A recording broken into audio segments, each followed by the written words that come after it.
LaSalle has it. Quiambao all day makes them pay. This is the best game of the weekend. LaSalle versus NU. Let's talk about it. KQ, Kevin Quiambao is him. He reminded us once again why he is the best player in the UAAP. He hit the go-ahead three-pointer to put LaSalle up 78-75 and ultimately win the game. But I think they were trailing for majority of the match. And that is because NU is also a capable team. I have forgotten how great they are. And as long as Coach Jeff Napa is there, and also his guards in Steve Nash Enriquez, Reinaldo Mamoy, I believe in those two, plus Jake Figueroa, they're gonna be a formidable team to face. I gotta own up to my mistake. Hindi ko na-include yung NU sa Final Four predictions ko, but I gotta insert them back in. I am sorry. How should I say this? I know, sabi ni Coach Topex that KQ is not LaSalle. He is not their system. But LaSalle wouldn't be where they are right now, at least in this season, without KQ. Simula pa lang ng season, right? Pero dito mo makikita na how much his game has grown, the international experience. He was doing everything from defense to offense. He was passing the ball. Kita nyo naman, almost a triple-double, right? This is just superstar things.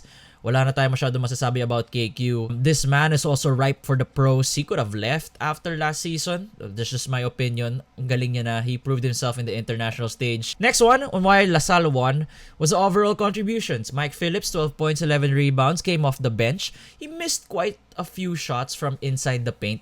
But that is a credit to the defense of the NU Bulldogs. And when it comes to NU, especially Coach Jeff Napa, aside from their calculated offense, it's their defense that makes them a great team. That is why they're always in it. That's why they're always in the Final Four conversation. It's because of how consistent they are on the defensive end. They rarely have any lapses except nga yung collapse against LaSalle here in this fourth quarter. But I think that's just a testament to superstars just taking over, right? I think that's what happened, at least from my personal opinion. I mean, Mike only made 38.5% of his shots.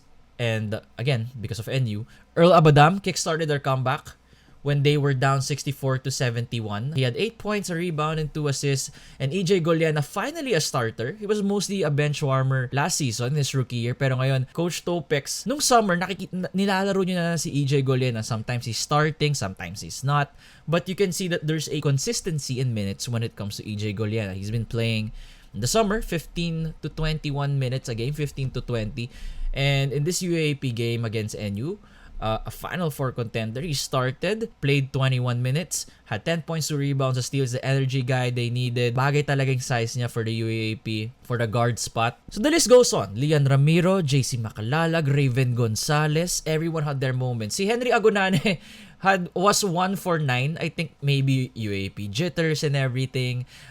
Not to mention na katapat mo agad NU with the PJ Palacielo. They have the guys to stop FSAs like Henry Agonane. That's why he kind of struggled as well. I mean, Mike Phillips does not usually only make 38.5% of his shots from the inside the paint. Mike is a 50-60% kind of guy dahil he plays inside. Matetest ka agad kung NU yung kalaban mo. Lastly, observations at the end was that both benches team stepped up. NU had 50 points, LaSalle had 33.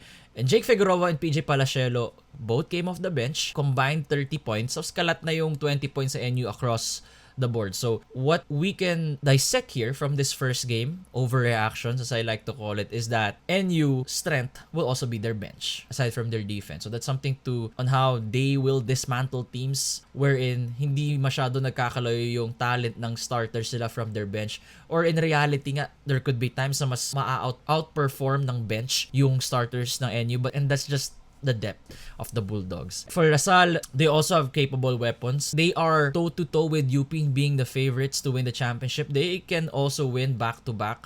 It's very realistic, especially that if you have Kevin Quiambao, Mike Phillips, and the rest of the guys that are on the roster right now, even without Evan Nelly and Mark Nonay. They survived, and it's nice. It's gonna be interesting to see how they perform in the coming games for this first round. And you prove that they belong. Even without Kian Baklaan, umiikot pa rin yung bola. Kian's more of a scorer than a guy that facilitates. But I'm just saying na they were able to replace what he's doing by committee.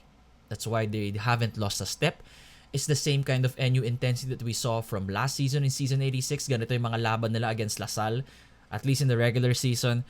And they're in good hands. They're in good hands with Coach Jeff Napa, plus the retained core that they have. They will be dangerous, and it's gonna be interesting to see how the rest of the season goes on. Peace.